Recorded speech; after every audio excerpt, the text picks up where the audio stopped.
എന്താ ചാടി വന്നേന്നല്ലേ, അതാണ് നമ്മുടെ ക്ലിപ്പ്.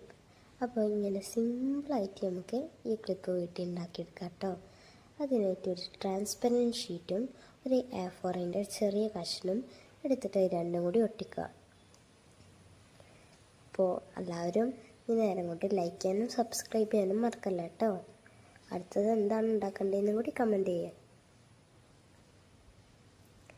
അപ്പോൾ അത് രണ്ടും കൂടി ട്രാൻസ്പെറൻറ്റ് ഷീറ്റ് എന്തിനാണ് ഒട്ടിക്കണമെന്ന് വെച്ചാൽ ആ പേപ്പറിന് കുറച്ചും കൂടി കട്ടി കിട്ടാൻ വേണ്ടിയിട്ടാണ്. അല്ലാന്നുണ്ടെങ്കിൽ പെട്ടെന്ന് തന്നെ കേടായി പോകും കേട്ടോ.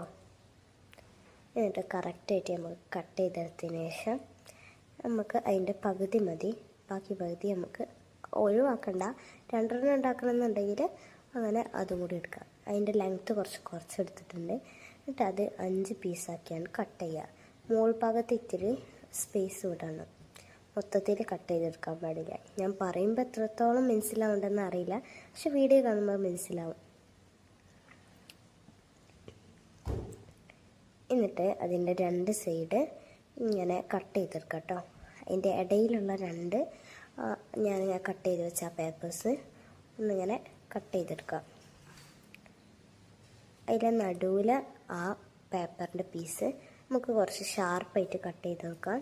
എന്നിട്ട് ബാക്കി വന്ന 2 പീസുകൾ ഒന്ന് ജോയിൻറ്റ് ചെയ്യുക കേട്ടോ. ഒന്ന് ഒരു പശ വെച്ചിട്ട് ഒന്ന് ഒട്ടിച്ച് വെക്കാം. ഫെവിക്കോൾ ചെയ്താൽ കുറച്ച് നേരം ഒന്ന് വെയിറ്റ് ചെയ്യണം കേട്ടോ, ഒന്ന് ഒട്ടിപ്പിടിക്കാൻ വേണ്ടിയിട്ട്.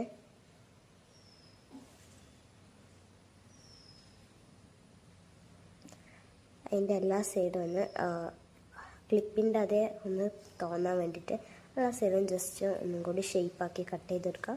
ഇത് ഇഷ്ടമുള്ള ഏതെങ്കിലുമൊക്കെ സ്റ്റിക്കർ എടുത്താണ്ട് ഒട്ടിക്കുക. അപ്പോൾ വീട്ടിൽ തന്നെ എത്ര സിമ്പിളായിട്ട് നമുക്ക് ക്ലിപ്പുകൾ ഉണ്ടാക്കിയെടുക്കാം കേട്ടോ. അപ്പോൾ ഇത് ഇഷ്ടപ്പെട്ടാൽ ലൈക്ക് ചെയ്യാനും സബ്സ്ക്രൈബ് ചെയ്യാനും മറക്കണ്ട.